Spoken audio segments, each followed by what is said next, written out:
डकैत जगन गुर्जर के भाई पप्पू की जेल में बिगड़ी तबीयत। अब ये साजिश है या कोई सिर्फ एक इत्तेफाक? कौन खेल रहा है ये खूनी खेल? जी कहते हैं कि अपराध की दुनिया में एंट्री का रास्ता तो चमक धमक भरा होता है, लेकिन इसका अंत बेहद ही खौफनाक भी होता है। कुख्यात डकैत जगन गुर्जर के परिवार पर इन दिनों तो जैसे मुसीबतों और रहस्यों का पहाड़ ही टूट पड़ा है। आपको याद होगा अभी कुछ समय पहले ही जगन गुर्जर की जेल में मौत हो गई। उस खबर ने ऐसी सनसनी फैला दी थी कि वो मामला तो अभी शांत हुआ भी नहीं था। लेकिन अब निशाने पर कौन आ गया है? निशाने पर आ गया उन्हीं का भाई पप्पू गुर्जर, जो उसी जेल में बंद है। दरअसल अजमेर की सबसे सुरक्षित माने जाने वाली हाई सिक्योरिटी जेल में बंद जगन गुर्जर के दूसरे भाई पप्पू गुर्जर की अचानक से तबीयत बिगड़ जाती है। रविवार देर शाम पप्पू के सीने में ऐसा तेज दर्द उठा कि जेल प्रशासन के हाथ पैर ही फूल गए।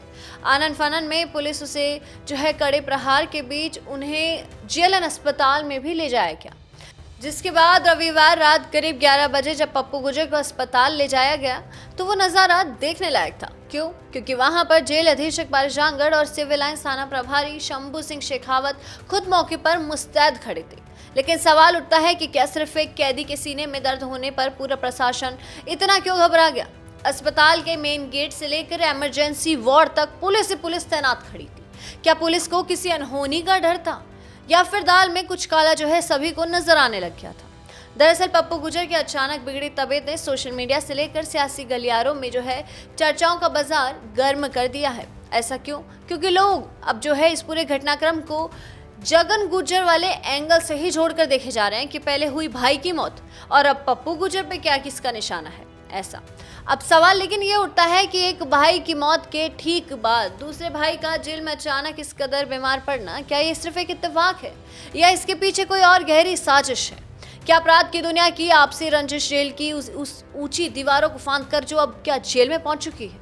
क्या पप्पू गुर्जर को किसी बात का खौफ है या फिर पर्दे के पीछे से कोई ऐसा मास्टरमाइंड है जो एक एक करके इस कुख्यात गैंग के मोहरों को साफ करने में जुटा है? वहीं इसी बीच सियासी हलकों में एक और चर्चा तेज हो गई है। सवाल उठ रहा है कि क्या इस खबर के बाद हनुमान बेनीवाल का खून एक बार फिर खौल उठेगा क्या?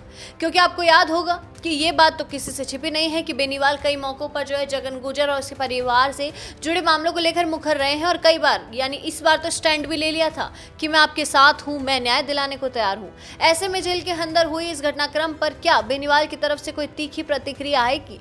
इस बार भी सबकी नजरें बेनीवाल के ट्वीट या फिर उनके बयान पर तो टिकी ही है। फिलहाल डॉक्टरों ने पप्पू गुर्जर की ईसीजी और बाकी जरूरी जांचें की और राहत की बात तो ये है कि रिपोर्ट्स नॉर्मल आई और हालत में सुधार होने के बाद उसे वापस से जेल भी भेज दिया गया।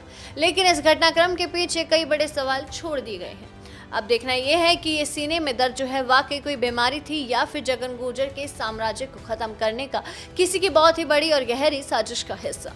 तो आपको क्या लगता है कि बेनीवाल क्या इस पर कुछ ट्वीट करेंगे, कोई बयान देंगे, या फिर क्या ये तबीयत बिगड़ना अचानक से हुआ या फिर कोई इत्तेफाक ही है? अपनी राय हमें कमेंट में ज़रूर बताएं। ऐसी तमाम खबरें और अपडेट्स के लिए देखते रहिए भारत अवतार। धन्यवाद।